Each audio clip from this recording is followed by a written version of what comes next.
Hello guys, আমি rule ইসলাম guys. আজকের এই ভিডিওতে এই হচ্ছে চিনি আর এই হচ্ছে হ্যান্ড ওয়াশ, এই দুটাকে একসাথে মিশিয়ে একটা স্মোক বাউল তৈরি করব। তাহলে চলুন দেখা যাক এটা কিভাবে তৈরি করি। তার আগে ভিডিওতে একটি লাইক দিন, চ্যানেলটাকে সাবস্ক্রাইব করুন। চলুন শুরু করা যাক। গাইস, স্মোক বাউলটা তৈরি করার জন্য এখানে দরকার হবে হচ্ছে সুগার অর্থাৎ চিনি, আর এই হচ্ছে হ্যান্ড ওয়াশ, তার সাথে একটু দরকার হবে পানি। তাহলে এখন এই বাটির মধ্যে এই সবগুলোকে একসাথে মিশিয়ে নিব।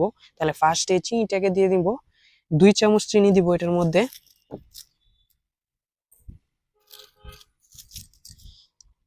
গাইস, 2 চামচ চিনি দিয়ে নিয়েছি। এখন এখান থেকে কিছুটা পানি এটার সাথে মিশিয়ে নিব।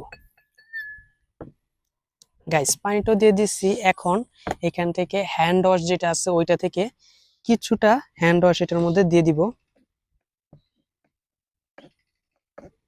গাইস, হ্যান্ড ওয়াশটাকে দিয়ে নিয়েছি। এখন এই সবগুলোকে একসাথে মিশিয়ে নিব।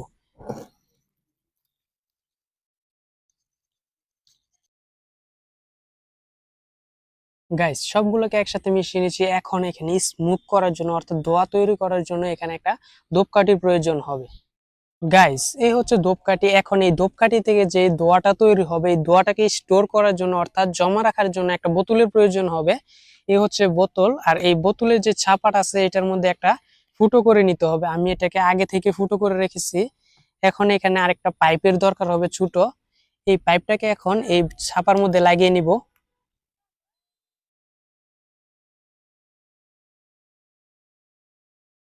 গাইস, পাইপটাকে ছাপার মধ্যে লাগিয়ে নিচ্ছি। এখন বোতলের মধ্যে লাগিয়ে নিব।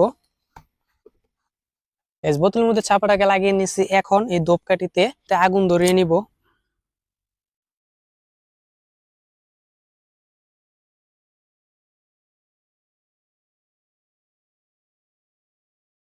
গাইস, ধূপকাঠিতে আগুন ধরিয়ে নিছে। এখন দেখেন এই ধূপকাঠি থেকে যে ধোঁয়াটা তৈরি হইতেছে এই ধোঁয়াটাকে এখন স্টোর করার জন্য এখানে এই বোতলের ভিতর এই ধূপকাঠিটাকে দিয়ে দিব।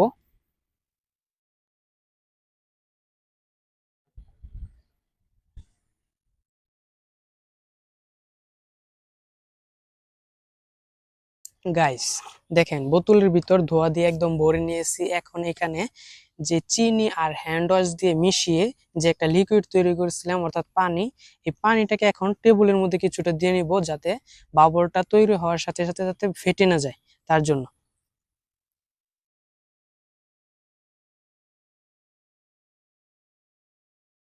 গাইস, দেখেন টেবিলের মধ্যে এই পানিটাকে দিয়ে দিয়েছি। এখন এখানে এই বোতলের মুখটাকে হালকা করে ভিজিয়ে নিব এই পানির মধ্যে।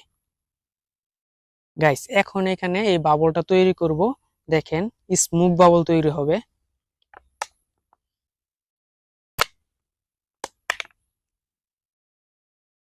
গাইস, দেখেন বাবলটা কিন্তু তৈরি হয়েছে। এখন যদি এটাকে ফাটাই তাহলে দেখবেন এটা থেকে স্মুথ তৈরি হবে অর্থাৎ ধোঁয়া বের হবে ফাটার সাথে সাথে। তাহলে চলুন এখন এই বেলুনটাকে ফাটানো যাক। 3, 2, 1, গো। গাইস, দেখেন গাইস, দেখেন কিভাবে ধোঁয়া তৈরি হয়েছে। গাইস, এখন একসাথে 3টা বাবল তৈরি করব। তাহলে চলুন এখন এই বাবলগুলো তৈরি করা যাক। দেখেন ফার্স্ট বাবলটা।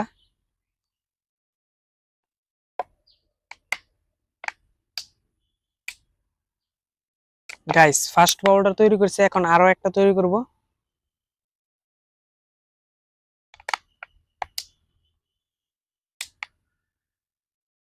ও গাইস, ফেটে গেছে এটা। এখন আবার আরেকটা তৈরি করব।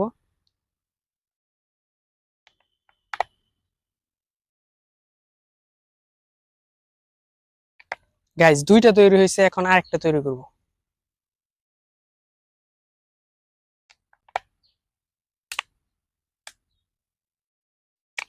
গাইস, 3টা বাবল তৈরি হয়েছে। এখন একটা একটা করে ফাটাবো। দেখবেন এটার ভিতর থেকে ধোঁয়া বের হবে অর্থাৎ স্মোক বাবল তৈরি হয়েছে। এখন এটা দেখেন ফার্স্ট বাবলটাকে ফাটাচ্ছি। দেখেন স্মোক তৈরি হয়েছে।